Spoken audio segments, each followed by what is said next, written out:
Thank you very much, Vincent, for this nice presentation. I'm very happy to be back with you.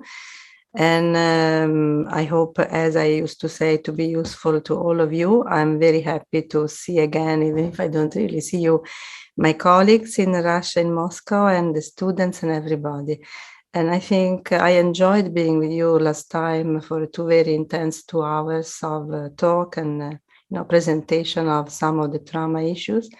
And today I would like, as Vincent has said, to brush up and resume our knowledge of the field and then move on and conclude it. And as Vincent said, my next move and my last class will be on borderline disorders. And I want to make clear immediately one thing, that is there a connection between trauma or trauma disorders even? I know a colleague is proposing this term, Arnold Rackman in the US, between trauma disorders and personality disorder. If you access the literature, there is a lot of confusion, as always, in the field. And what normally research says is that PTSD has some areas of overlapping with, and the after effects of trauma do have some effects of overlapping, including dissociation, with personality disorders. Now, I think this could be misleading. I mean, it is true, but we need to be very careful when we think of borderline disorders. And I'm not speaking today of borderline disorder, but I want you to make clear the conclusion of our talk in connection with what I'm going to start in December, meaning we need to make very clear that it is not that the trauma per se becomes a personality disorder in the long run, but we need to distinguish, and that is why I opened the field with the distinction between PTSD, what is in DSM, and is not and complex PTSD, which is not recognized in DSM. Complex PTSD recognized in ICD-11 and PDM-2 is the long-term abusive relationship and exposure to trauma, especially in the family. It is that long-term abuse and complex PTSD, so not what DSM calls. I will remind you of the differences once again today, if you like, but it is the long-term complex PTSD that might lead to personality disorder. Meaning, if I've been in an earthquake for 1 week, I might be extremely traumatized. Does that give me a personality disorder? No, I would say no, or not necessarily. If I become in the long run a person with a personality disorder, there must be cumulative trauma. It is not the earthquake per se. So maybe we should just start back with the DSM and the confusion that PTSD creates when DSM puts together, and this was my starting point last time, when DSM puts together natural catastrophes like the earthquake or the typhoon or the flooding or whatever, with trauma coming from interpersonal violence and especially abuse, and especially within the family. Why do I clarify especially? Because these are further complications. I mean, if you receive abuse in the long run at school, might be awful, and it is going to be awful. If you receive long-term abuse in the family, meaning from a figure of attachment on whom you you base your trust and safety and confidence in that figure of attachment, mother, father, relative in the family, that has more severe consequences for the psyche. Having said this, and as I am reminded by some of the questions I got last time, we can never be, we say, deterministic, meaning we cannot say A plus B plus C becomes D or whatever. Human complexity has also, is much more than this. I used to say it's not a cake. It is not that if you want the lemon cake, you put flour, eggs, lemon. If you want chocolate cake, you put flour, etc., plus chocolate. you, in a sense, might never know what are the reparatory features, the other conditions. You need to consider all the compounds, all the compounding feature of the entire environment, we can say, therefore also the epigenetic elements within the complexity of the case. And that is why when we are going to see how I do a diagnosis for personality disorder, I have several dimensions that I will show. Possibly I might introduce it today, just to have a nice switch towards next time, which also will be very intense, because 2 hours on personality disorder diagnosis and treatment is a bit short, as you can imagine. But you will see that there are many components and that you have evaluated a lot of features, including intergenerational elements. Excuse me. And probably one of the major elements I want to stress in these classes with you is the intergenerational transmission of trauma. Intergenerational transmission of trauma means the traumatizations or the difficulties or the dissociations or the split aspects of the parents without their knowledge most of the times, that gets transferred onto the psyche of the child or the person they are taking care of, the child in general. And this transferal of dissociative aspects or unknown aspects, unconscious aspects, more than repressed aspects. I think if they are traumatic, they are dissociated.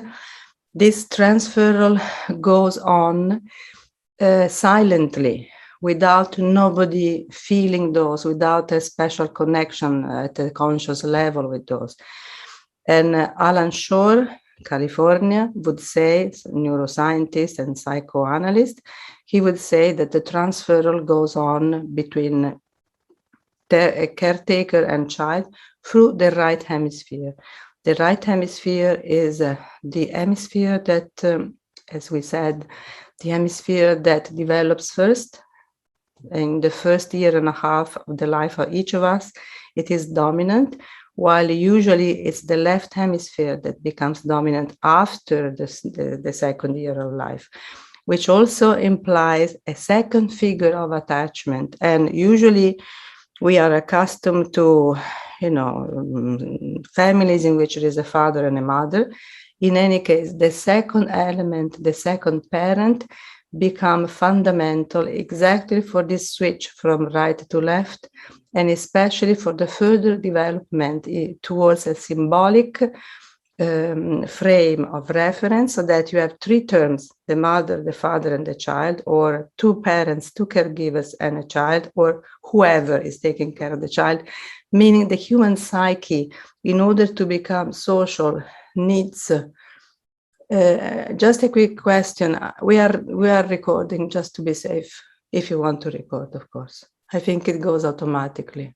We are recording, yeah, that is correct. Okay, thank you. So I was saying that the human psyche, in order to become the social, connected psyche that is a healthy mind, needs more than one caregiver or more than one reference, which also means we need to interrupt, in a sense, after a good, we hope, the optimal connection with the first caregiver, usually a mother. That connection needs to be further implemented with another figure, so that, in quote or in Lacanian terms, you break, and I'm not a Lacanian, but I've been trained in Lacanian stuff, so I can add this part if you are interested. We break the symbiotic and imaginary frame, and we go into the symbolic. The symbolic means we become institutional subjects. We become people connected not only to another, not only me and you, but me, you, and us. So the human mind, and this is my concept of connectedness among the other things, which is also in the last chapter of the book I'm talking about, which is beyond individual and collective trauma. This one, just to clarify. And we are going to, in order to be, it is like we are primed in a sense to become social and to be connected as a species evolutionary. We are not one individual at a time. We were created and probably we developed, we evolved precisely because of this plural connection. But you need, and me and you first, and then you and that relationship needs to have been worked through also properly in terms of maturational phases, in terms of neurobiological phases. You have to go through 6 months, you do this, 8 months, you do that, 1 year, you start walking, etc., etc. But also needs the further development, not only the biological, but then all the other elements. And we always go, I want to stress, from the body, from the neurobiology, which in order to be set right needs the help of another person taking care of us. We always go from the body to the emotion, to the creation of the emotional affect regulation. So the emotional affect part. So affect is more connected to the body. Emotions is already something in which there is more self implied.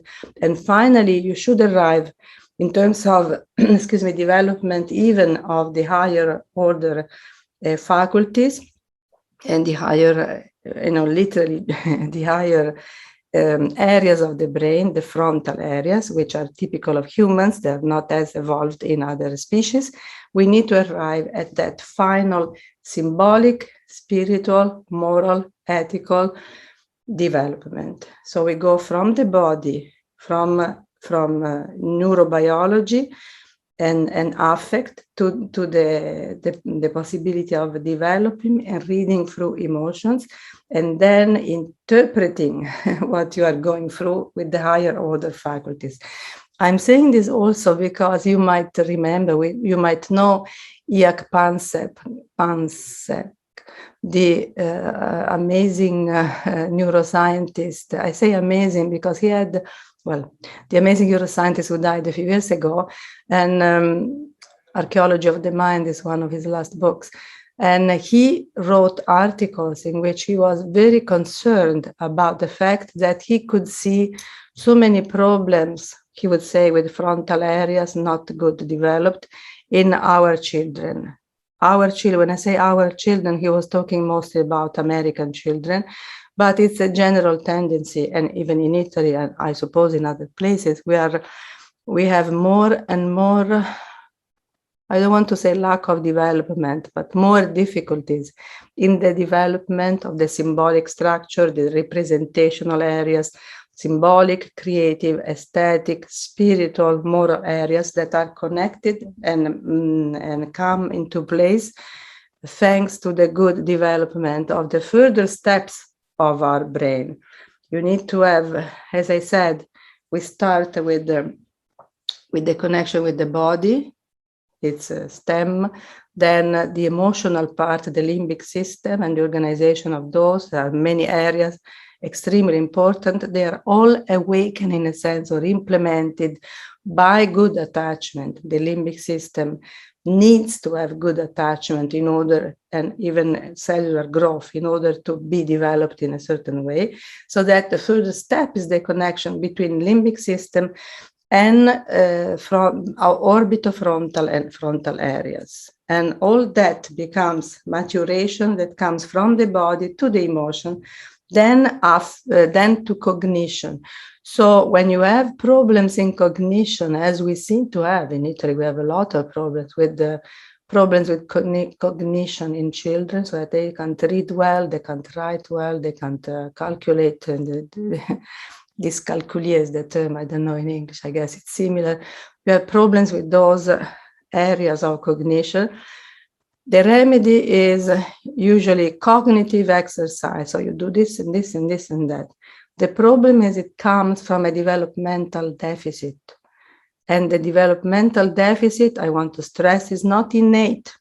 And nota bene in Italian. We need to take care of this very strongly. The cognitive element, and therefore the disruption or the problems in that level, come from problems in the attachment. Attachment means that all the other faculties are set in motion in order to have development neurobiologically, affectively, emotionally, and cognitively.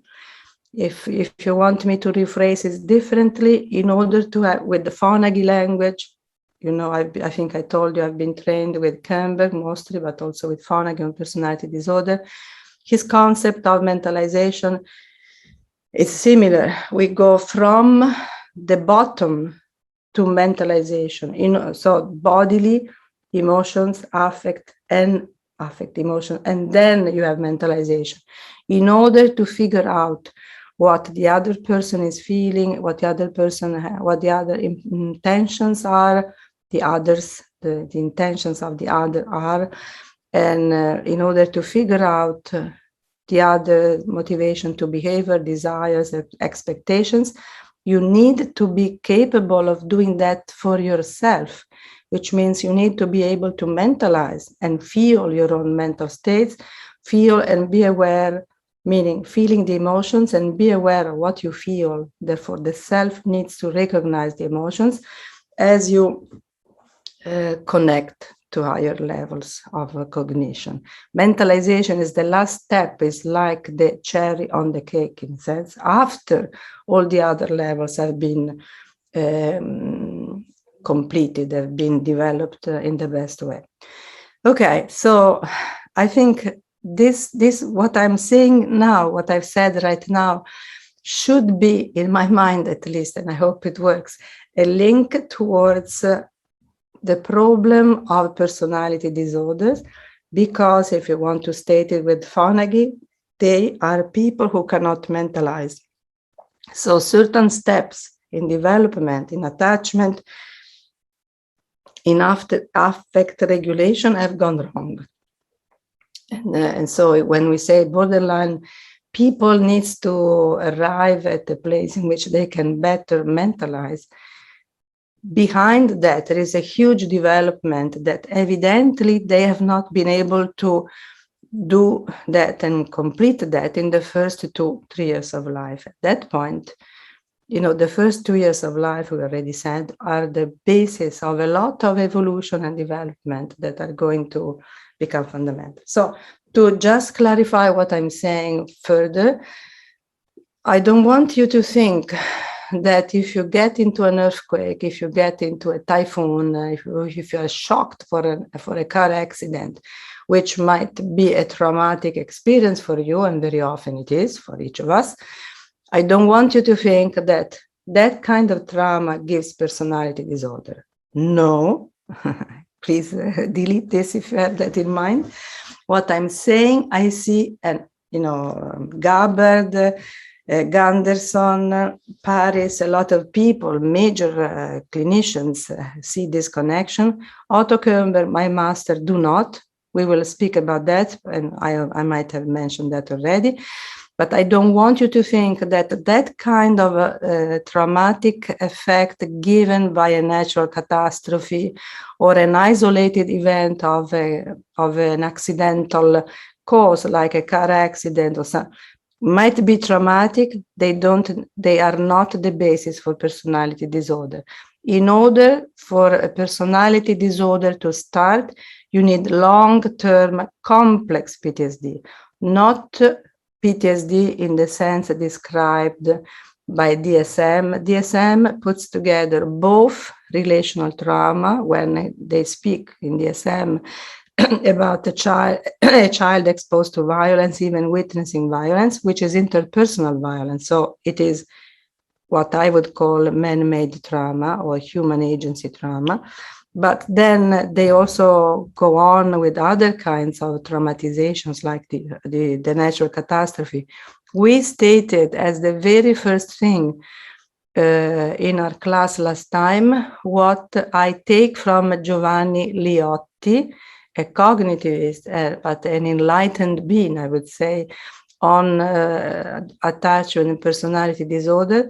He said, if a child has dissociation, it does not come from a natural catastrophe, it comes from the relationship with his or her figures of attachment. So If you have personality disorder, you need disorganization of attachment, therefore interpersonal trauma. You need long-term abuse in a relationship that are, especially if they are figures of attachment. You don't get a personality disorder because once a person in the street has beaten you up. That is not the point. I hope this is clear. Okay, so going quickly, oops, I'm sorry, I have a shaky settlement this morning, but I hope it works as well. I just need to be aware of what I'm doing. So just to move quickly, I said last time, if you could take a look at maybe the first 20 slides, I can quickly move to the rest. Just to, as I see something that I think needs repetition, I will do it. You go through the slides as something that you have already seen, so should be profitable and quick for you. So difference between PTSD, what I'm saying, man-made trauma, I just, I spent last time basically to describe the 3 levels that I have devised, just because they have a clinical sense, and you will see my application of that on personality disorder. And I think I stressed that the third level of massive traumatization does not take you into personality disorder per se, only in if there is intergenerational traumatization. But let me go on, and I repeat that. We said that dissociation is the major result of complex PTSD, the major result of long-term abuse and trauma stemming from a meaningful relationship. Dissociation, I think I gave you the image that Pat Ogden gives of the woman who sees herself as a 7-year-old when she was abused. She's on the ceiling psychically. She sees herself as an adult on the ceiling. The body of her body as a child in the hands of the persecutor is down there. And the feeling is, this is not me. It is not my body. This is not happening. It is not my uncle, my whatever. And so you have levels of dissociations like depersonalization, derealization. And most of the times we mention that we have lack of memory. People who are severely dissociated, not because of natural catastrophes, but in interpersonal relationship, cannot hold in themselves the truth of what they've gone on, they have experienced. Therefore, they have to dissociate that, meaning I put it as if it were in another part of my consciousness. Why? Because I can't survive within my family with those people every day. Abusers most of the times are everyday reality for these children or these people.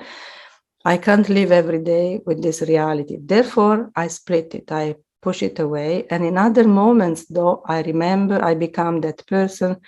And it is as though I had multiple personalities. I don't agree, if I may say that, with whoever speaks of multiple personalities. I think, at least the way I frame it, is that you have a broken personality, you have a fragmented personality with several parts that are the dissociated parts.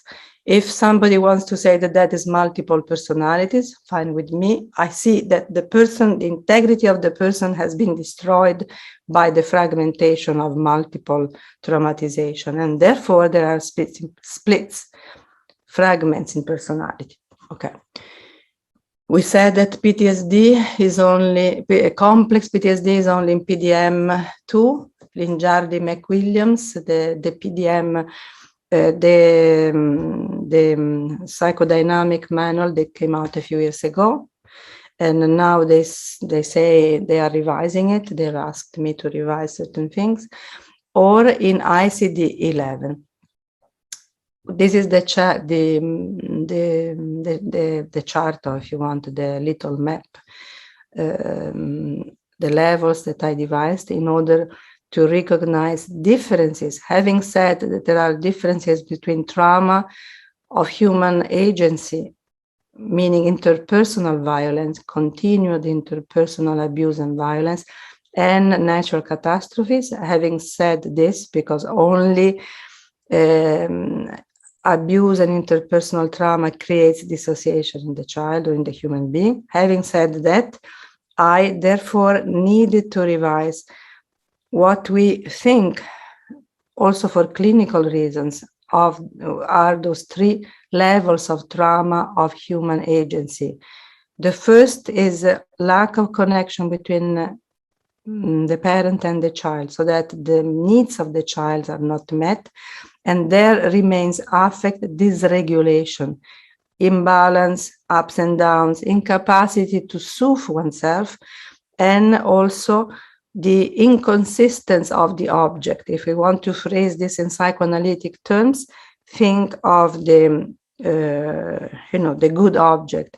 If you have this disattunement, constant, repeated, painful disattunement between children and parents, the consistence of the soothing object, I want to say, the internal good object, that should be something that the child become when he or she becomes an adolescent and then an adult, takes with him or her, means I have this stability inside, I have this stability in my identity, I have this good object, representation of good object. That means when I am in fear, when I am in trouble, when I am anxious, I can go back to that stability and I soothe myself by myself. I have that internal consistency of object.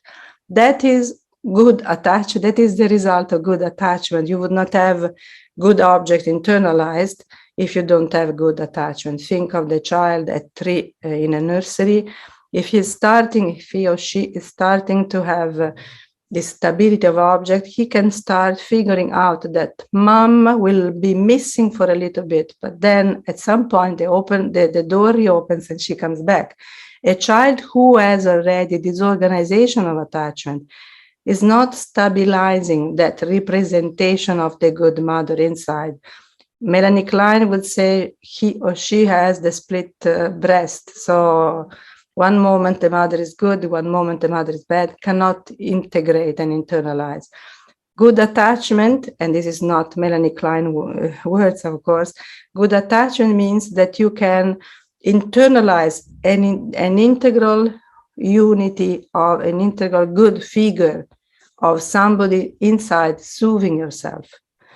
And that is a major result, a major thing, a major protection for further exposure to traumata. If you have secure attachment, if you have the good internalization of this object who soothes you and is safe for you to go back, I mean, you go through life facing other cycles of difficulties or other possible traumatization, both of human agency or natural catastrophes, in which you have this stability inside. It makes all the difference, meaning it is the best protection and becomes the major factor of resilience. I have just completed something for Confer London on resilience.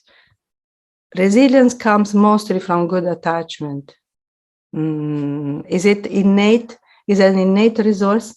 My question is attachment an innate resource? It is very easy to see. You can be a child with a good attachment, secure attachment to one parent, and insecure or disorganized attachment with the other. This is as simple. I mean, if it were an innate capacity for the child to have attachment, so if it did not depend on the figure of attachment and therefore the environmental condition, it's very simple, would just be that child has this capacity for attachment, good or bad, with any figure, period. The reality is, as you know, a child can have an extremely secure attachment with one parent or one grandmother or whoever. One figure of attachment does not come from biology, might be an adoptive parent,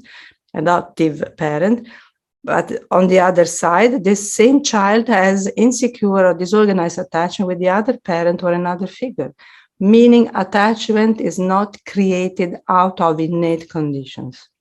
I hope this also clarifies my strong take on epigenetics against innate aggressiveness or innate genetic processes. Sapolsky, whom we might know from recent books, basically, I think it's called behavior, I think, in English. And, he says there is no point in even speaking about genetic, because whatever is expressed through that genetic patrimony becomes what is possible for that system to be expressed given those external conditions. External means relationship, care, or difficulties and trauma in the environment. That's why I stress these points over and over again. This image, I think last time we had no time to see this. For me, and it is taken by Alan Shore, but who takes it from Trevarten, Colwyn Trevarten, major figures, all alive. And if you have time, if you have not checked on those, please do. We could, I and you could spend all our time reading the research on this stuff, infant research and neurobiology of attachment, etc., etc. In any case, what this simple image says is that through the gaze and through the connection, emotional, positive, good, affective connection between two people, this is mother and child or caretaker and child, could be two human beings who love each other, could be a patient and an analyst who take care of each other, meaning, of course, the caretaker in that sense, not because of maternal or paternal features also, but the one in charge and with the responsibility of the treatment is the therapist. But the same kind of connection that for Alan Shore would be guided by a right hemisphere goes on whenever there is affect between two people. I don't want to say there is between a cat, a dog, and in the same way, but I want to say, I'm sure I could say that.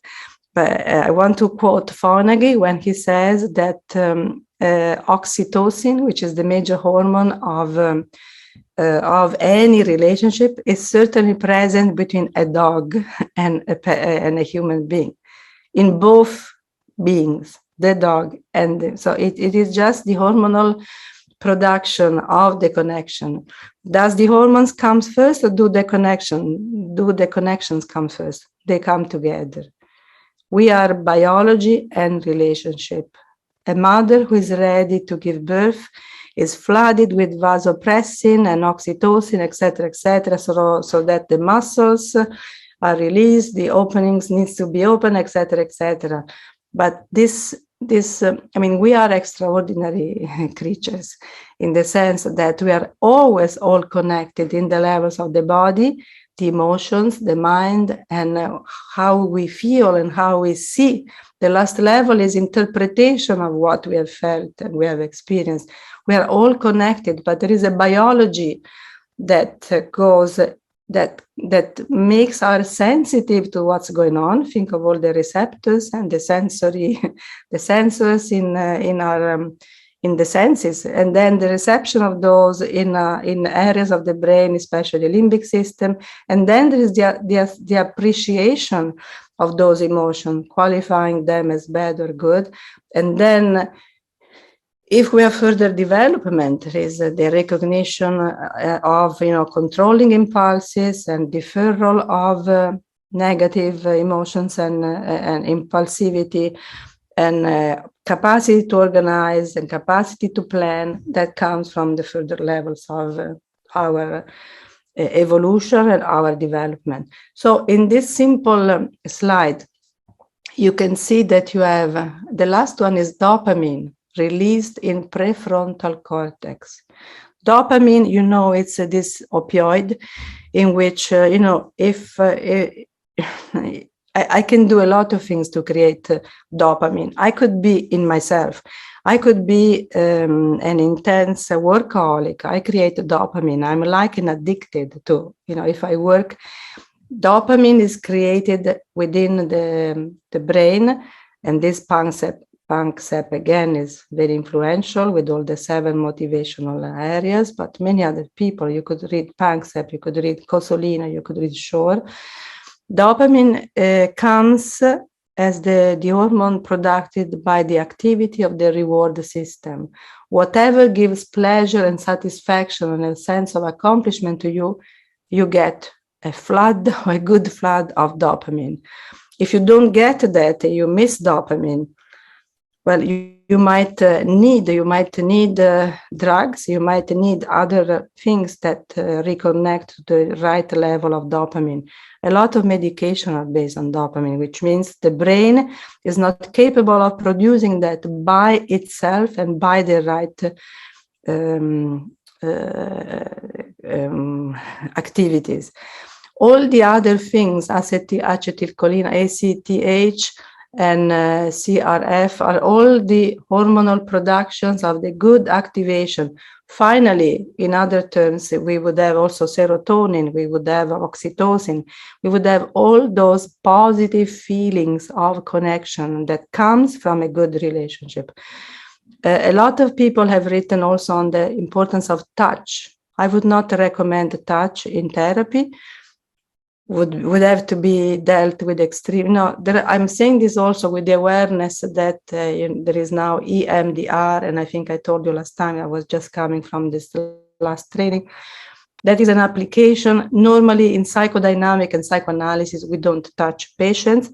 We can discuss that. We can do whatever you want, but in any case, needs in other kinds of therapy that are not EMDR needs to be used in extremely considerate terms.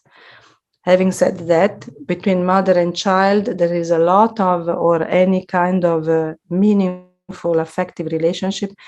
There is a lot of research stressing the importance of touch. And very recently something came out saying that is the basis of the major information that we get from environment, and it develops first and is the most important sense for the human being. Imagine in COVID how deprived our mind and our psyche and our body was, and what are the hormonal levels that came down. Even I think the immune system came down, and the immune system was exactly what we needed to react to the exposure to the virus. But these are, other thoughts. So in any case, this is to say, in good right brain connection that is activated by vis-a-vis, you can't, with severe patients, I stress this once again, severe means borderline, narcissist, psychotic. I don't treat psychotic, so I can't say much about them. But with other borderline people, you need to treat them vis-a-vis. This is against the traditional psychoanalytic idea. I think Freud was a genius, but started in studies on hysteria, 1892. He was born in 1856. He belongs to another era in which, not because he was of another era, but because the conditions around him were very different. Therefore, illnesses and social political constructions were different. Women were mostly hysteric of a certain kind. We have now different pathologies. We can think about that. But what I'm saying is that that kind of treatment that might have been working or effective for Freud, we have now more elements from neurobiology, from attachment, from neuroscience to see that if you do certain things, you have more, may I say, you have quicker results. I have been in treatment personally on long-term traditional psychoanalysis, and I was not a borderline, but I think if I had been in a vis-a-vis relationship with a structure, I think I could have done certain things easier, with less pain, and more directly, with less time. I treasure time, and I treasure a lack of pain when possible and lack of suffering. So in any case, I think this is an important slide to take care of. This is the 3 levels of, just to remember the mother, and this is Myron Hofer research at Harvard. He says, and I like this sentence, the mother or the caretaker of any kind does not need a biological mother for this. The mother is the hidden regulator of all the systems. And I was mentioning, I think last time, the little pups of the rodents in the mice family that they use for, I think I did, for all these epigenetics experiments. Meyerhofer says one night the mother of all these little mice, these pups, got lost, went away, and all the little pups had all the neurobiological cycles disrupted, day and night, sleep, hormones, circadian circles with day and night, food, heartbeat, which is most important, and even more important than that, the body temperature dropped. You know, we can die because if the body temperature drops heavily and immediately. So the mother of the pups came back and all the systems were regulated immediately. Why? The mother not only fed the little pups, but licked them, licking with a certain position of the back, with a certain touch, a certain connection.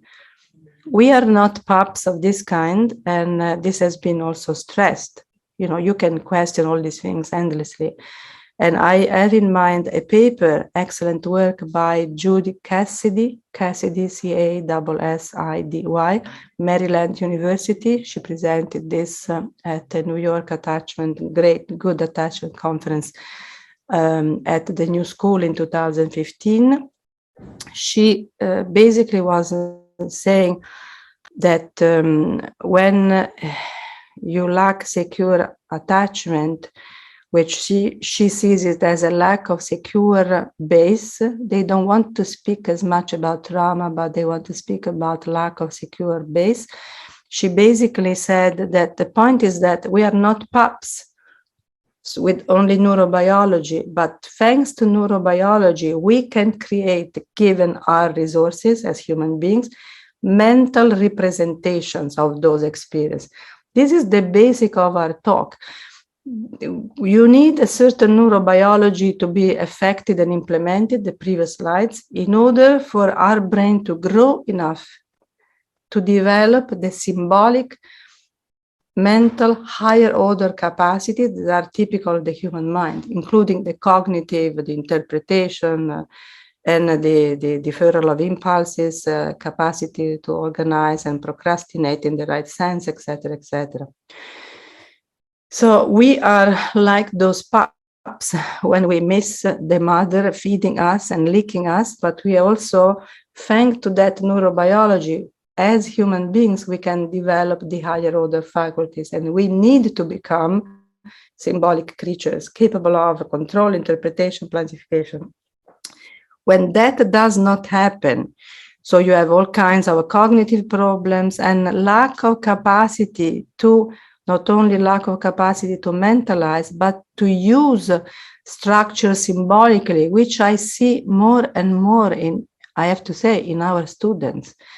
The difficulties in the metaphorical capacities, difficulties in the structure, which I've seen in the US years ago.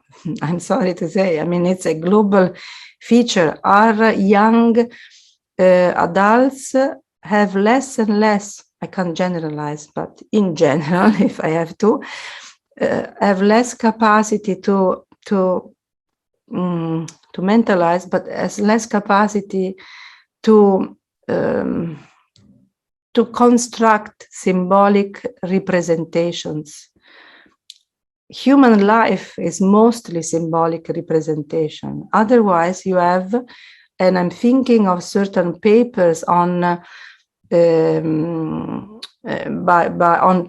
traumatic consequences, papers, old papers, but extremely important. I have some samples here by Grubrick Simitis, German, on trauma and cumulative trauma and the Holocaust. You have a sort of lack of metaphorical, symbolic process. You have, you go in the direction of having what the French would call operatory level, so thoughts, so that you lack the capacity to feel emotions, to understand in a symbolic higher way, and that creates the routes toward alexithymia. Alexithymia being the lack of contact with your own emotions and the incapacity to express your emotions and be aware. I'm feeling sad. I'm feeling anger. I'm feeling this and that. So it's a kind of concretization or concretization. I don't know the pronunciation. I think it's concretization that we see in extreme traumatization. Grubrick Simitis sees that in people surviving the camps. Concretization means that there is a lack of symbolic access to the interpretation of what's going on. I see this. I'm sorry to say, it's a problem to see this, I think. I mean, it's a problem when, if you become aware of this, I think it makes you realize certain things, and we need to do certain things to contrast this tendency. I think there is less of a capacity to interpret, to structure symbolically in our children or younger adults. But that does not come innately. For me, as you know, for Alan Shore, for young punks, and for a lot of people, it does not come naturally in the sense that that is the way that was supposed to be. It is really a lack of right structures in the development. And therefore, we might think, what are the systems that we are implementing, that we have implemented for the child, the caring, the school system and the nursery system and this and that. A child, and I'm not saying that a woman should be with the child forever. I think that the child should be taken care of intensely and with sensitivity and constant care, especially in the first 2 years of life. Other situations needs to be carefully evaluated. You might have extremely good caretakers that are not the mother of the father, but still we live in societies in which it is more and more difficult to give children the right attention, the time that they need. It's not only the focus of our attention without using a cell phone ourselves, it's really the looking in the eyes and the patient and the concern and the timing that they need. We are always in haste. Adults are always in haste. I'm sure you see the same that I see along the street. I see always these children, not even taken by hand, but pushed forward by the wrist and thrown. The parent is rushing to move on along the street, and the child is pushed, carried away with his or her own little steps. I mean, he can't walk at that pace. If you want to walk at that level, maybe you should do something else. You can't just throw the child along the street. In any case, this is to say, we should, and this is Bowlby again, if we want to take care of our nations and our society, we need to be very careful with how we take care or not take care of our families and our children. Development is everything, but development is the first 2 or 3 years of life, and families need to be aware of that. Schools need to be aware of that. I think we need training for the families. And I remember very well at the same Congress in New York in 2015 on attachment and development. There was Marinus van Eisendorn. He works he's retired, but he works still in Amsterdam. He used to be at University of Leiden in Holland. They do marvelous work working with attachment and families at risk. And they say very clearly, a lot of research, hundreds of papers come out every year. I don't know how he can do that. He has a correspondence and group research all over the places. So they say very clearly that the moment you take care of a family at risk, it's not magic, but things come developing in a certain way. Simply sometimes showing the video of what the child and the mother or father are doing, putting this kind of, without saying anything, we should be very careful sometimes not to traumatize the parents about what they do or not frightening them about their incapacity. This is I mean, it's the reverse of what we want to do. We want to teach the parent without being paternalistic, but, you know, show how they could be both happier, arranging things differently. So if you simply show sometimes the video of what was going on, very often the mother or the father very simply realize, oh, I did not notice that he or she was doing this, blah, blah, blah. Sometimes it's really a matter of putting, I would say for me, it's a testimony, a witnessing process of somebody else carefully and with care showing certain things about what's going on. But in any case, definition of relational trauma, lack of affect regulation with impulsivity. Well, what comes from insecurity of attachment, disattunement, therefore first level of trauma, problems with after regulation, impulsivity, aggressiveness, attention deficit disorder, ups and downs in moods, low self-esteem. The child cannot learn to recognize her own moods, needs, and etc., etc. So lack of internal good object. This is a description of borderline disorders, at least the borderline per se, as in the DSM chart of the table for borderline disorder. I use borderline with Otto Kernberg, with whom I trained years ago in New York. I use borderline in the sense of borderline organization. We will see what that means. It's a general umbrella term to state a certain kind of dysfunctions. It has certain parameters. But if we refer to DSM, borderline is those 5 out of 9 traits that make the diagnosis. If you read them, it's ups and downs in moods, impulsivity, problems in the image, etc., etc. It's very much something that you can understand as a consequence of a lack of affect regulation. Lack of affect regulation means insecurity of attachment, or even worse, disorganization of attachment. When you have disorganization of attachment, means certainly more severe traumatization and dissociation.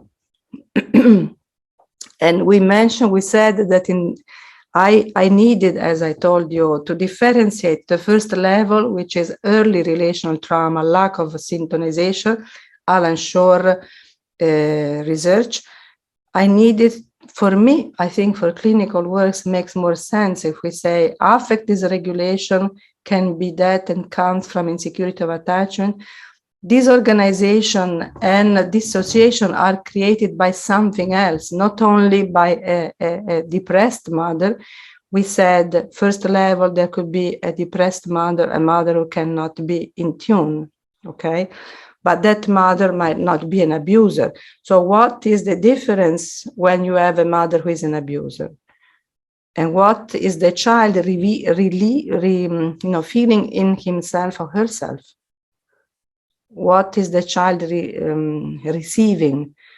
I think, according to, putting Ferenczi there, in this revision that I'm putting forth, the child internalizes violence and a sense of, Ferenczi says, guilt. Abused victims always feel shame. We say nowadays, he does not use that term, shame and guilt, and low self-esteem, again, a modern term. Whoever receives abuse and violence feels deprived of some levels of humanity, some levels of good within oneself. That is one part. That is the victim part of the diet that a persecuted or abused person receives. The other part is internalizing this aggressiveness and this violence that can take 2 routes, either or both at once. This violence can be directed against one's body. In borderline disorders, people do all kinds of negative things, destructive things against the self and against their work, against their activities and their body. They attack the body with self-harming, with suicidality, with other kinds of disruption that might lead them to death, like drugs and alcohol, or even severe eating disorders. These are all attacks onto the body that are understood not only through affect dysregulation, which certainly is there, but also from the internalization, in my opinion. Nobody says this. I think this is what I think, is the internalization of the violence that has been received. And women, most of the time, we can think why women most of the time attack themselves and their bodies, or they attack their children. Men who have received violence become more aggressive and attack the others. So there is an externalization of attack in men, an externalization of the violence they have received that becomes projecting and put forth onto the other. Project in the sense actively externalized. They become violent against the wife, against the children, against other men. This is something that we see also in other species. When this is very interesting, and I'm thinking there are some studies, Suomi, in the 70s, but also in other moments, in other years, at Harvard again. There are studies on macacus. I don't know. I think macaque. It's a kind of primate. It's a kind of chimney. Scimmia. Okay, I'm confused. Macacus, in any case, and primates. And Suomi says that deprived mothers, macacus mothers. I'm looking for the word for scimmia in English. I'm confused, but that's okay. Macacus. Monkey, please. Monkeys. Thank you. So this kind of monkeys in this research, Suomi says that these kind of mothers, monkeys, who have received abuse, or even if they have been severely deprived, like taken away from their environment, isolated, and then maybe even beaten up. So all kinds of abuse, deprivation, and abuse. These mothers, either they cannot conceive, so they don't become mothers, and they they go away from sexuality. They are very isolated and withdrawn. Or if they conceive and have children, I mean, this is terrible, but this is the reality, what the research says. They might be destructive on the body of the newborn, to the point that they might kill them or eat their liarti. Like the not the legs, how do you say, for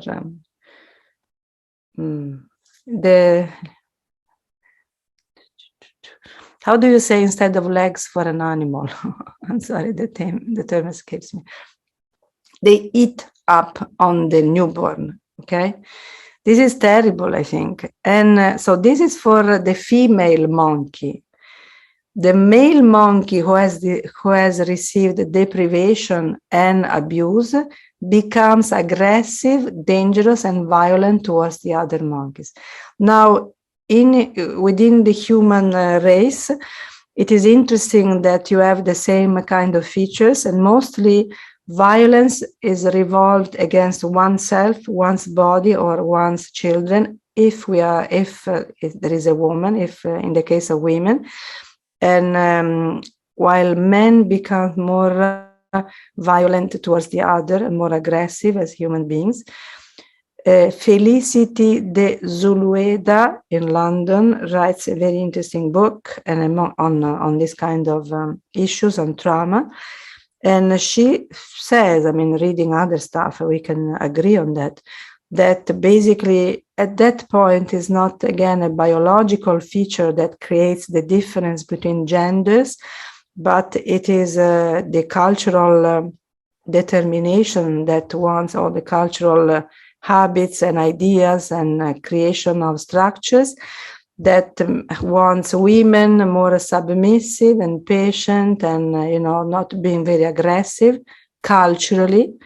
and wants men to become more aggressive, external, aggressive to the outside world, etc., etc. So according to her, there are cultural features so that aggressiveness becomes more of an externalization in male because of culture, of the combination with cultural features.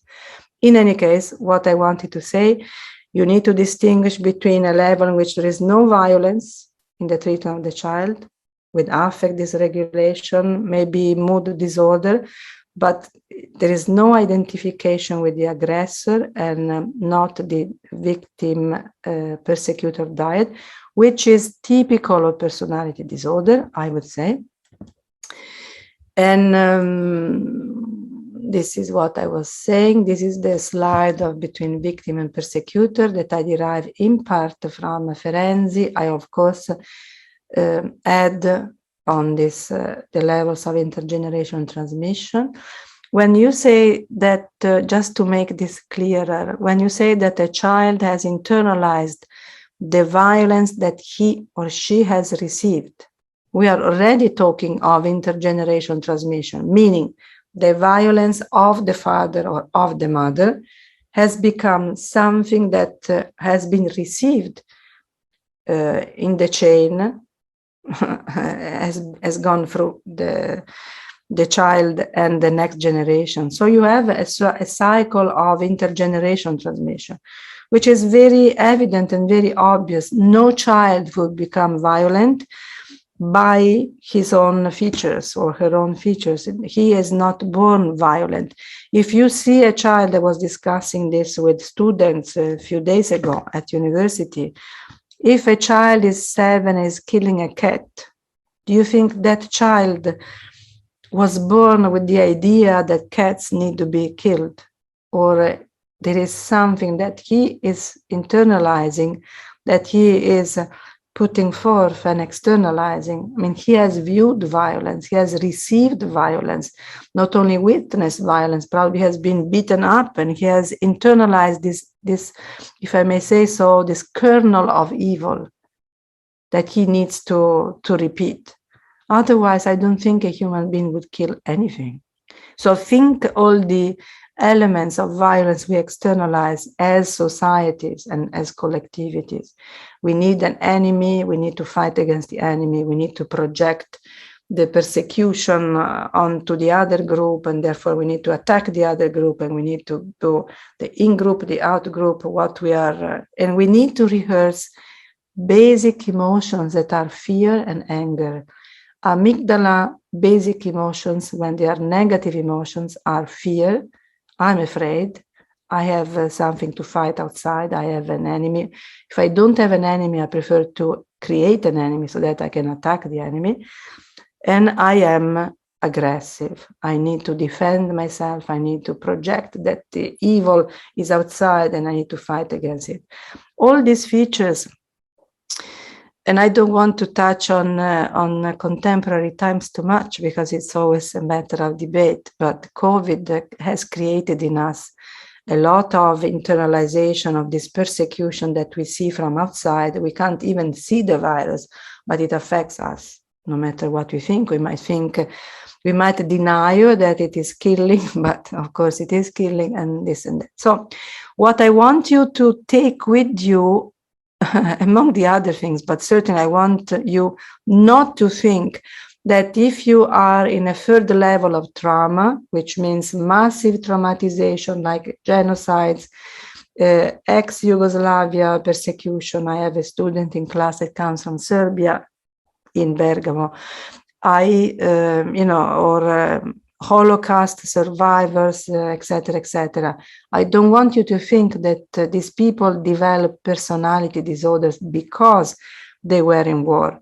Certainly, we have research that says, and we have to go backward, Vietnam veterans came back with a lot of addictions, alcohol, opioids, sometimes eating disorders, mostly suicidality and depression.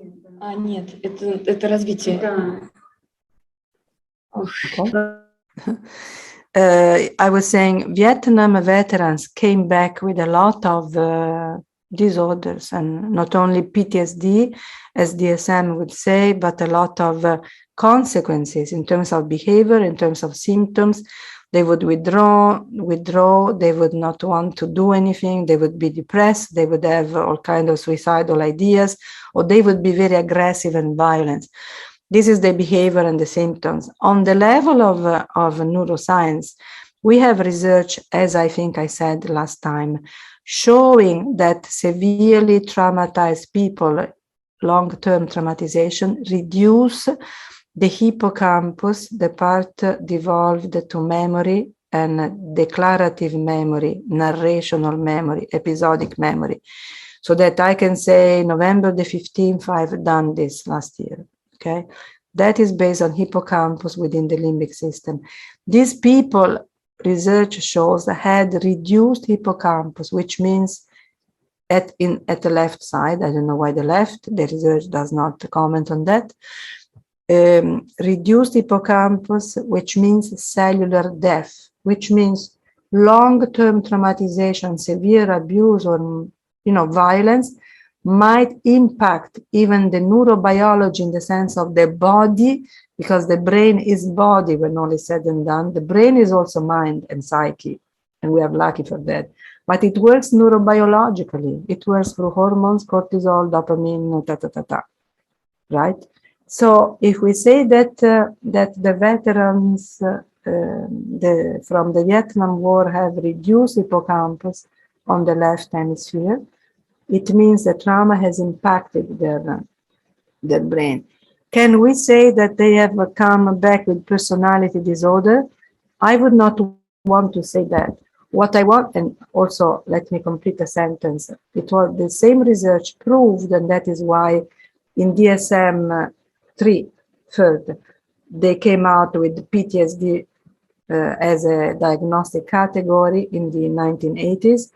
They also saw the same kind of reduction on the hippocampus, but on the right, more interpersonal. I don't know what that means. I can't interpret this research since they have not done it.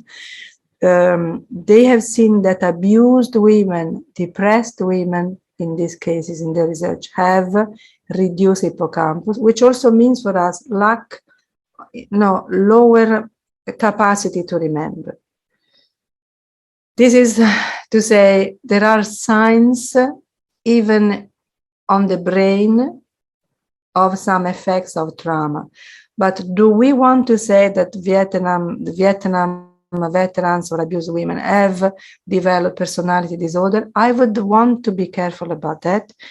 And therefore, we don't want to confuse PTSD that might come from a traumatic effect from long-term repetition of intergenerational abuse, etc. What I'm saying is, in the third level of traumatization, when you have genocides, Holocaust, war, extermination of some kind, what we can say sort of safely is that if those survivors are not repairing their own stress and their own traumatization and their incapacity sometimes to mourn, the mourning process is fundamental for health. If they are depressed all the time, if they have all kinds of difficulties in surviving their own everyday survival, what I'm saying is this situation will affect, in terms of attachment, the way they might, I don't want to be deterministic, they might be not in the best conditions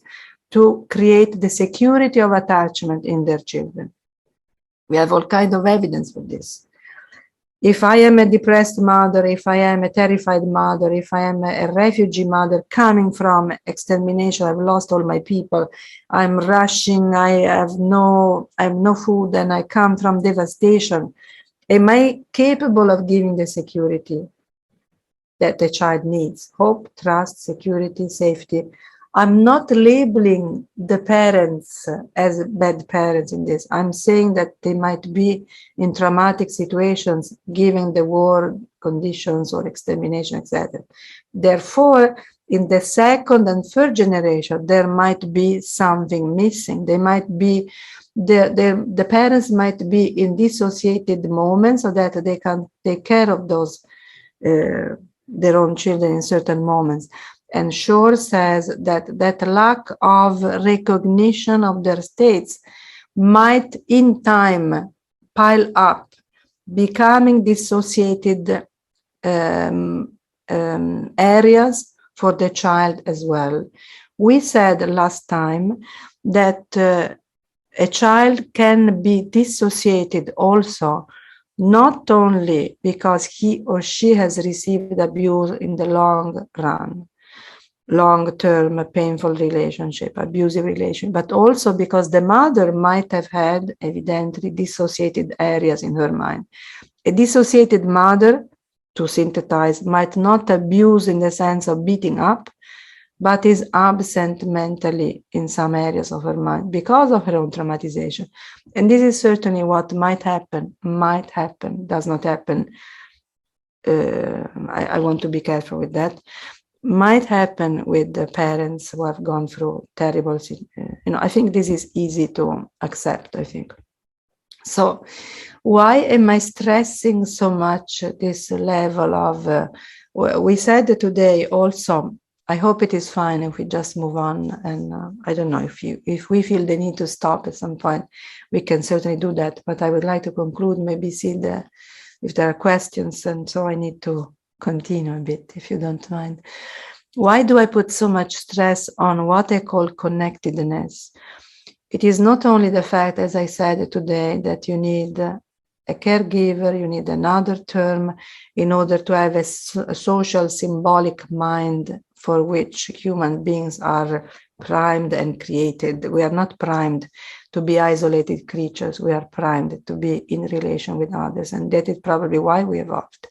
There are all these very important, I don't know, I like them up to a certain point, studies by Tomasello, Michael Tomasello, who used to be at Lipsia, and now he went back to the US, in which he says, he studies the development and the evolution of children, especially when they are 3, in which they have to become social. That is the time in which they start playing together. He says one very interesting and beautiful thing, that is naturally, in quote, naturally, because I don't think it's natural, and I don't think he says that either, but naturally, I mean, a child, please follow my sentence, then we go back to that natural. Naturally, at 3, children would be empathic, would be generous, would create liaison, would be careful to each other. As if they were endowed with this capacity. I think human beings are endowed with that capacity. The example he presents is that there are games in which the children are involved, and they are very capable of helping each other, understanding what the other person needs, maybe be empathic if the other little companion has a problem. So if the other cries, they are very in tune and empathic. And they even have, this is very interesting for society, for us, they even have a sense of justice, meaning that they know that if the young colleague has done better than themselves, the colleague should receive a reward that is bigger than their own. And they would say, oh no, this is not for me, it's for John because he did better. This is a 3-year-old. But I think Michael Tomasello has no interest in stressing what I would like to stress here, because he does not speak about trauma very much. I think those children are children with secure attachment, children who have been taken care of with empathy, with security, with a sense of justice, with proper reward for what they have been doing. If those children had been traumatized, my question is, would they be so empathic? Traumatized, meaning also from severe deprivation or really abuse, or really treated with no empathy and no attention to their needs and just left there carelessly. Would those children become those generous, empathic, creative, gentle, sensitive, and and with a sense of justice. I don't think so. I mean, from what you have said, evidently you understand what I think. So the divide, I think human beings are primed, in the evolution, there is the idea that we should connect and we should be close to the other, we should be empathic, etc., etc. What happens? Why? Well, how do we read the fact that in certain societies, in certain moments in history, in certain collectivity, there is no empathy, there is no sensitivity for the others, there is no respect, there is no capacity to be sensitive to the other, there's a lot of narcissism, if you want to put it in these kind of terms, and there is even antisocial behavior. I might kill you if I need to protect myself, or I might just enjoy a serial killer, enjoy killing you for the sake of creating this excitement in myself that keeps me alive. This keeps me alive, I need to kill you. So what goes wrong? This is the question. What has gone wrong when individually or collectively there are levels of destruction for the self, and for the others, and for the other people, so that becomes persecution, becomes war, etc. This is a question. I like the image of Tomasello having this 3-year-old empathic and generous and with a sense of justice.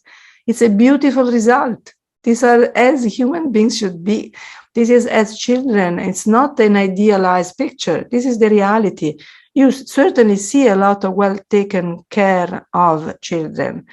I have images of children who kiss themselves at the mirror because they love themselves. In good primary narcissism, they will be capable, and I've seen this child growing. They will be capable of taking care of other children. They take care of animals. They take care of the cat in there, or they think, they are already capable of mentalizing with empathy what the other person might need and feel, so that they think, maybe I should do that. I want to write this card for John, 3-year-old, with this because he was sick yesterday, etc., etc. This means that they've been taken care in a certain way. Can we create better societies in this way? I think so. Do we take the time and the care in institutions? Do institutions in general, institutions means family, school, religion, political religion, is this the main aim of society? To create equal justice, equality, and respect and empathy. Empathy is not a given. Empathy comes from having received enough empathy. I was thinking of this even earlier when I wanted to speak about connectedness and empathy, etc., and touch. I had this image. There is a wonderful research by an Italian guy doctor whose name is Fabrizio Benedetti, not Francesco Benedetti. There are several. This research comes from the neuroscientist Benedetti, Francesco, and he has this research. I'm sure there will be other replication of this. So you will find it in Russia, in the US, in other places, because this is a radical truth everywhere. Basically, they have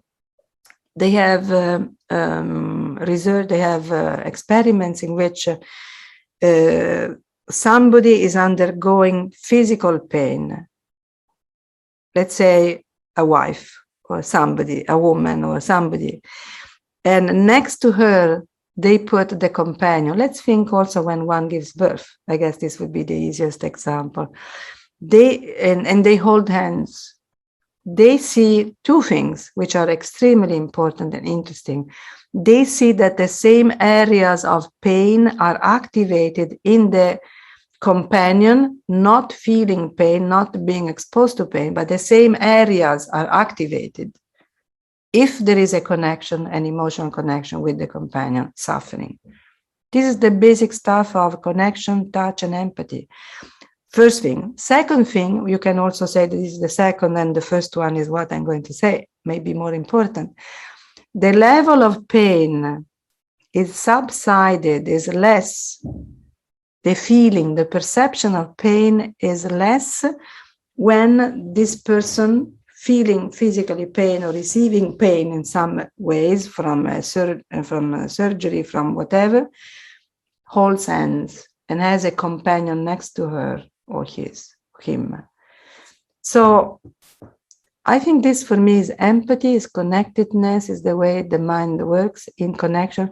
Could be a basis even for the therapeutic process. You need another sensitive and empathic in front of you. You might not hold hands. In therapy, I don't hold hands.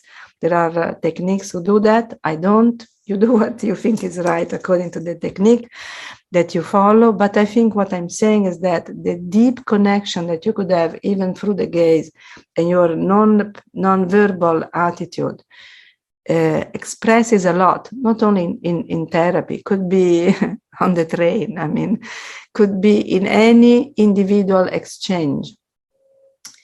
And I think that is also the beauty and the amazement of the levels of communication, interpersonal communication between mind, body, and brain, between individuals, me and you, which becomes a possibility of creating a we. It's not only me and you, as I was saying, it needs to become intergenerationally, interpersonally, and having a wider frame of reference, needs to become a us or we. And that is the creation of society. But it starts from a me and you. And you cannot be sensitive and create a collective, sensitive, attuned, and empathic we, unless we have a safety inside us as me and you.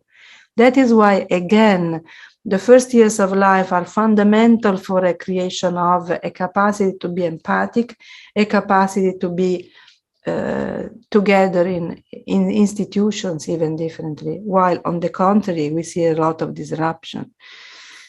And even with COVID, I think this has been revealed to an extent that it is to each of us to consider as we want to consider that. So when a mother is traumatized, etc., she might be afraid, contribute to high level. I mean, a mother who is afraid, this is the main and Hesse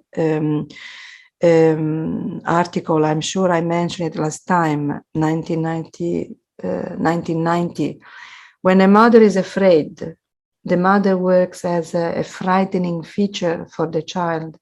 The child does not have a safety in the mother, so does not know where to go, might look for other figures of reference. If the child looks for them and finds them, it's very good. Might not have anybody except for that afraid and traumatized parent. And therefore, a fearful parent becomes a frightening parent. Well, I could read everything, but I don't want to. She projects her own parts, identify with the aggressor onto the child.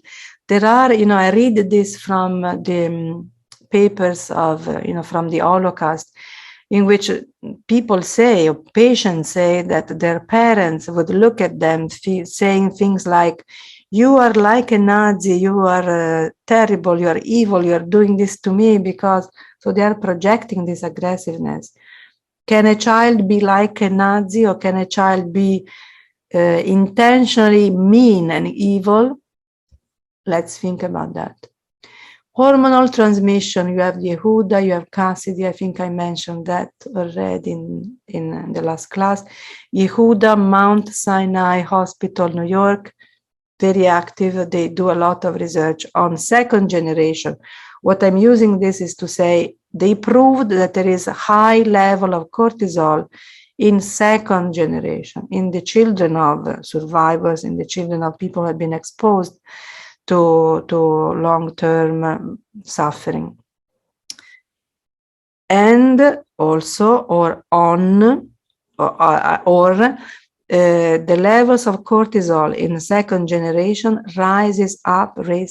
becomes higher very easily in condition of traumatization. So they have a sensitivity, a vulnerability, therefore less resilience when it comes to future traumatization. It is as if the body recognizes that stress immediately.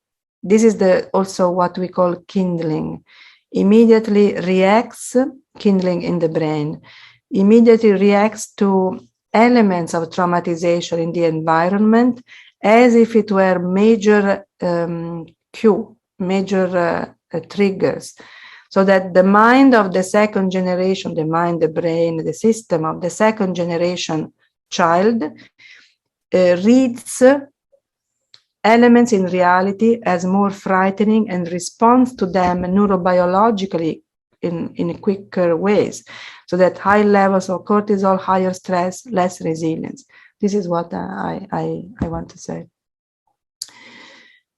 This was just to explain all the good, in quote, that the good attachment does: growth of neurites, creation of new synapses, formation of myelin sheath, conductive electric signals in the child, while on the contrary, if the child is left in hyperarousal and dissociation, there is a cellular death, etc., etc.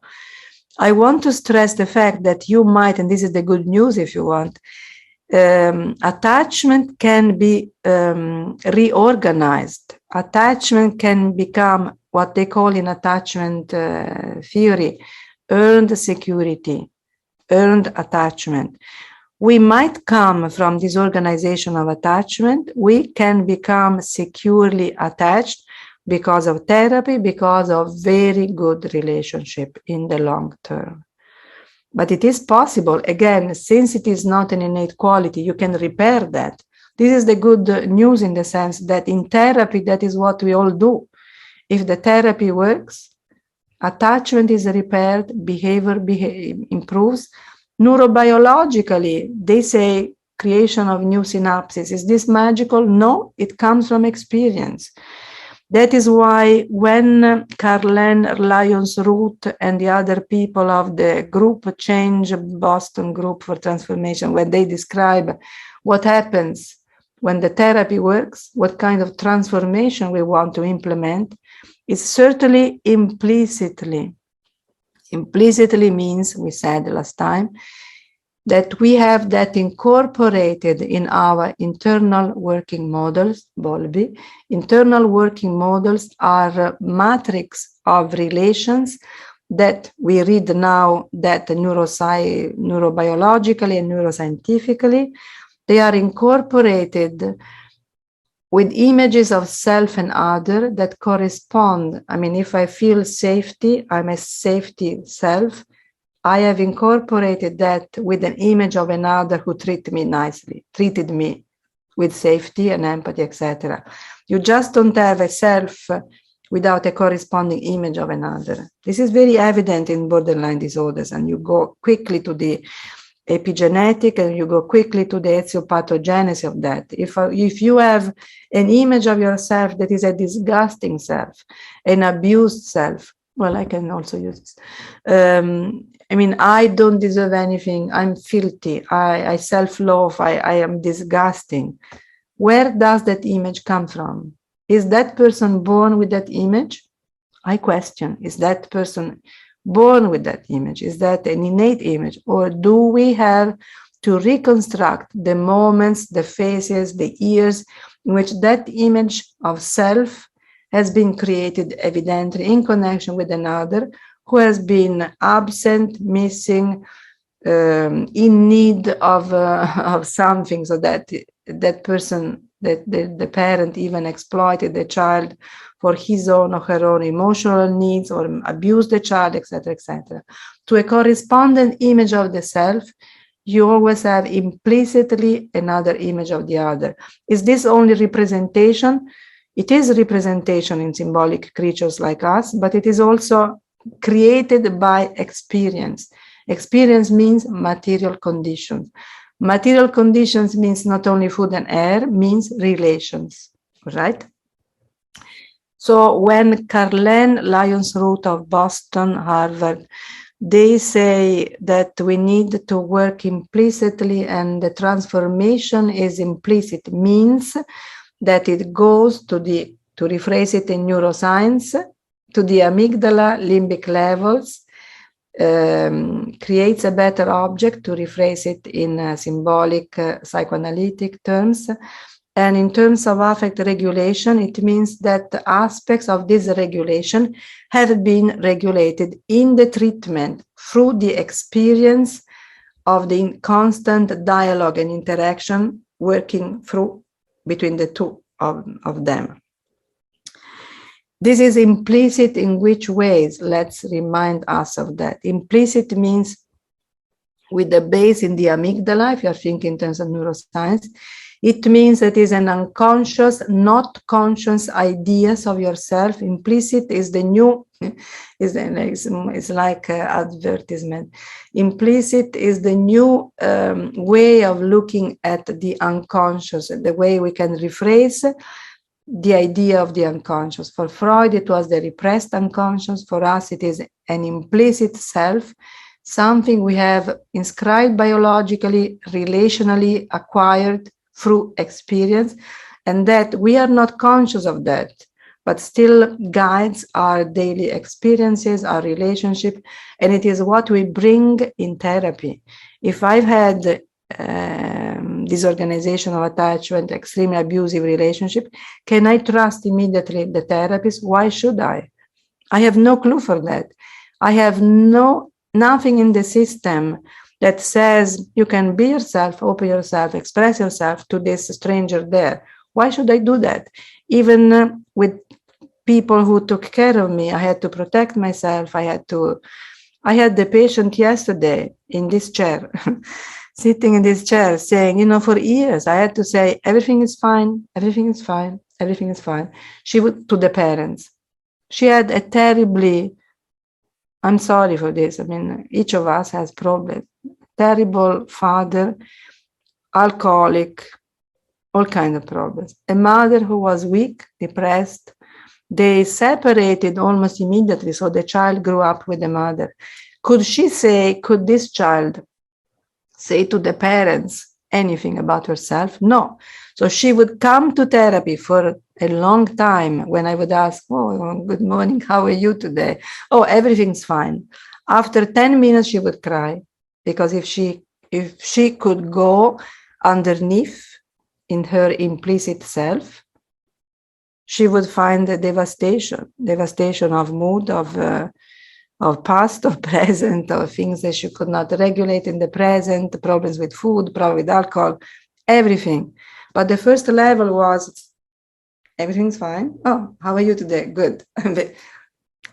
Even the body, you see how I presented the body, even the body tells the truth. So we need sometimes, if you in a sense, if you are conversant with that kind of possibility. So this is to say, we have implicit imprintings that we now call, this is a modern version of the unconscious that puts together or makes cognitivists and psychoanalysts agree, if they want to, meaning we are all guided by levels of experience that is inside, that is in our body, in our mind, in our brain, that guides the way we relate to others, we think of ourselves, we think of other people, at school, at university, in personal relationship.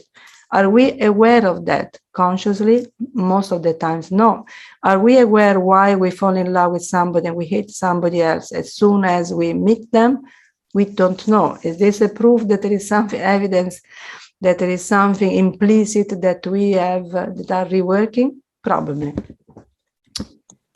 Professor, I might stop you right there and tell you to plug in your laptop. You might die on this right now. Thank you.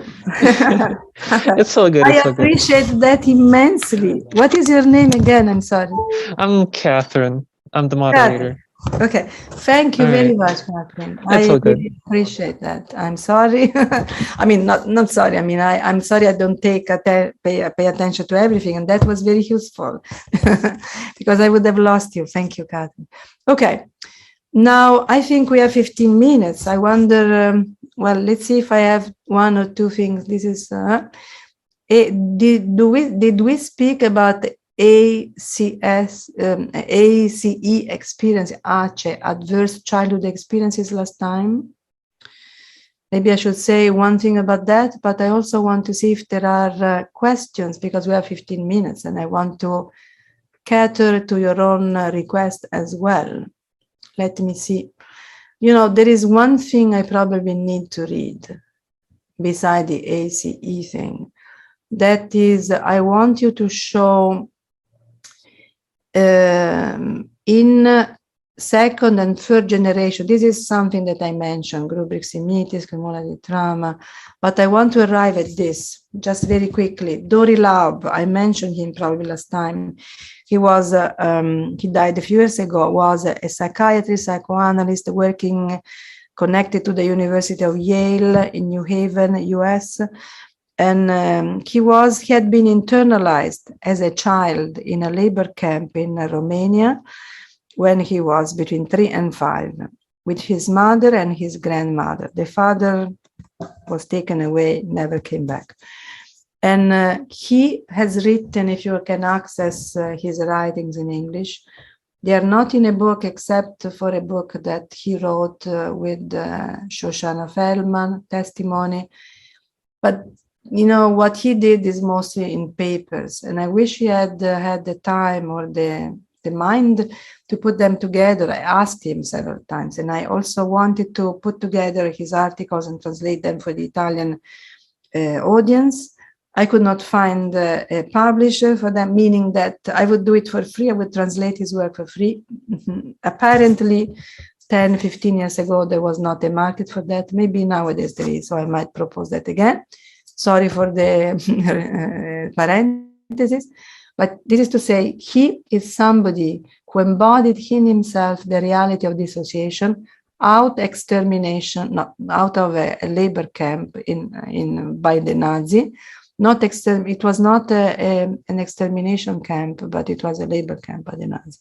He survived, but until he was in his 20s, he had no memories about his childhood. You remember when we spoke about the memory block? We said amnesia is a sign of dissociation. In the adult attachment interview, it is very clear. So he in therapy, in analysis, he would say, I remember green grass and blue sky about my childhood. And the therapist, the analyst at one point confronted him, the second analyst, and said, you know, in those years, there was the Nazi labor camps in that area, And he was forced to remember, in a sense. Now, he has written the most amazing things, whatever you find. And I really, you know, you find a summary of a lot of things about Shore, about Ferenczi, about Dory Laub in my book.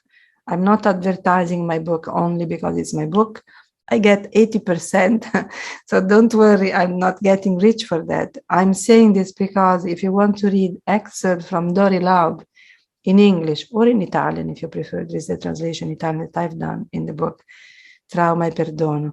But if you want to read excerpts from him, they are the most amazing things that he wrote. So in any case, I'm summarizing some of the things that he wrote about second and third generation transmission of trauma. He says, and I'm reading that very quickly because I want to hear some questions. In the second generation, second generation survivors, we call them second generation survivors, even though the survivors were the first generation, but we still stress the fact that they come out of some kind of traumatization. Even if it is more of the phantasmatic kind, the second generation, they did not experience it on their skin. They have experienced it on their mind and the relationship. Fear of loss of bodily integrity. Super-ego pathology. We might start from these things again next time. Super-ego pathology, unstable or feeble object relationship, tendency to nurturance of others and identification with victims, external world being experienced as precarious, unstable, hostile. If you read all these things, thinking of the borderline people, don't you think they have a fear of loss of bodily integrity, or they have a confusion of borders? between where they start and where the other person, good separation was a problem. So separation problems is very important, and borders problems for borderline people. This is the second generation, it's not the first generation of survivors, not the people who were in the camps or in war, the children. This is what I want to stress. See the connection with borderline, possible development of disorder. Fear of loss of bodily integrity. In borderline bodies, I have a case, the first case of a woman who cannot feel her body from the breast down, and all kinds of other things. Fear of loss of bodily integrity. Superego pathology. We say expressively, borderline people do not have the possibility of having superego structure, which means in psychoanalytic terms, they have not overcome Oedipal resolution complex. They have not established good superego. What does it mean for borderline and narcissists? They have not the good protection. They cannot access the good protection that comes from the superego structures. They have either harsh, painful, destructive superego. You need to do that. You are going to do that until you die. You work until you die. You are masochistic. You do all kinds of things, but you don't have the nice connected to life kind of protection. The superego, we think of superego as something that has to do with rules, and you need to do that. It is done when there is the right evolution of that. It is the best protection for the human being. I can do even something good, such to an excess that I kill myself. I can eat, if I eat endlessly, I kill myself. If I have sexual pleasure endlessly, at some point, I ruin myself. So superego means the right protection for the drives, for the life, for the relationship, etc., etc. Do borderline and narcissist people have that kind of superego structures? No. They have either the Kernberg says the precursors of superego, harsh, demanding, sadistic superego structure, or they have no superego at all. Think of the narcissist to think, I can do everything. You pay taxes, you drive in a certain way. I'm beyond those rules. Even some very important VIP, very important people have done that and think that they are beyond those rules. This is lack of superego. This is lack of resolution of the Oedipal complex. This is pre-Oedipal structure. I'm already jumping into borderline people. Superego pathology, unstable or feeble object relationship. We are saying that all the time, lack of this consistency of objects in borderline people. So this is to say, if you read what Dory Laub was writing about the intergenerational transmission in terms of dynamics and structure towards the second or even third generation, you can put together, and that is what I've done, the connection between intergenerational transmission of trauma becoming sometimes borderline deficit and pathology, the narcissistic deficit and pathology in the next generation. I think I will stop here. And if there are a few minutes of course, we could go on forever. I teach this in 1 year of classes, and I have another class on personality disorder.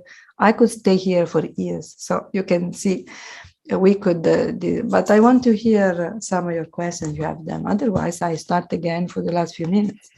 So, prego, tell me. Thank you so much. Thank you so much for your contribution. It's very, I think, useful for our students and colleagues. So, thank you. I would ask if there are any questions. So, yes.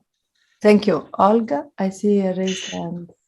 Yes, Clara, thank you very much for the interesting lecture, and you are welcome. Stay with us forever, years and years. I have a question regarding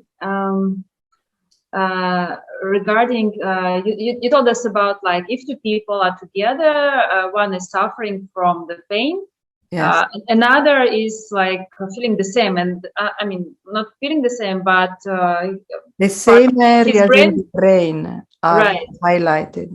right. And do you know anything about similar experience with animals? Because there's common, I think, opinion that some animals, dogs, feel the pain of their owner. Do they have any? Don't or do? Don't or do? Do feel I'm animals? sure, you know, I don't know the research on that, but I would, as I don't know if it is a sentence in English, I would put my hand on fire. Ci metterei la mano sul fuoco. I'm sure, you know, the brain is the same. It's the intention and the motivation, the higher areas that might be. So I'm sure the feeling of the pain, you know, if we have pet, we know that that is true.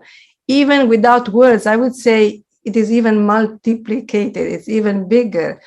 They are sensitive to us to an extent that humans cannot achieve. I mean, they don't speak, but they understand the cues in a way that, you know, I can have a stomachache and my cat will know and come to my stomach.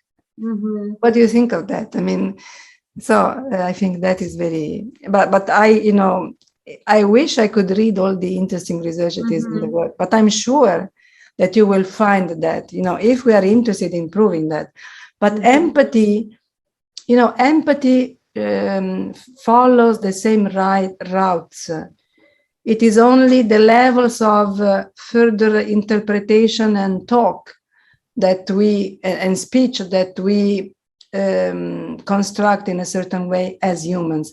But animals have their own understanding through the same routes. They don't talk, but they behave in a way that is very communicative to us. I'm sure you would agree on that. Yeah, I am. I do agree. And do you think animals are more empathic than human beings? Like they feel better or not? What do you think? You know, I don't have research to really base my feeling.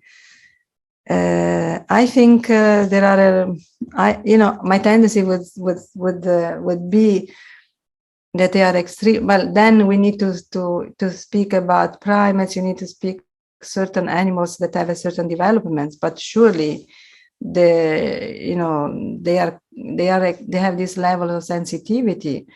So if we describe empathy as something connected to further levels of mentalization, capacity to access symbolic levels, etc., we don't know these things enough in animals. And certainly, even in the best kinds of cases, there's been a lot of research about the primates and monkeys, if they can access the syntactic levels, you know, syntaxis like structuring of sentences, etc. Some people say they have symbolic level, they recognize words, they can even use linguistic references to do certain things in practice. So they even have those levels. But it's difficult to really for us to evaluate empathy, but it is under our eyes and it is in our sensitivity that they respond to our needs and to the individualized levels of our experience in different ways.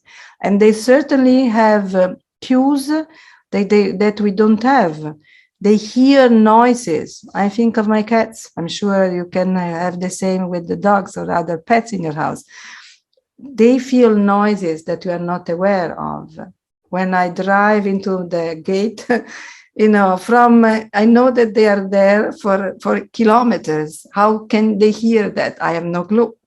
So what kind of empathy they have, it's very interesting, but they certainly are in tune. And this is to say, I appreciate your questions, Olga, because for me, it goes in the direction of feeling we need to be more empathic to the creatures around us, not only the animals, and there are good reasons for that, but even even plants and the living system in general, the biological living system. I went recently before the COVID to an exhibit in which they were showing levels of communication, empathy, and understanding in certain trees and how they connect we are just, we are anthropocentric in the sense that we think that we rule the world. We are actually destroying the world and nature, but we think that we have understood everything, and the other things, since they don't speak to us, who cares?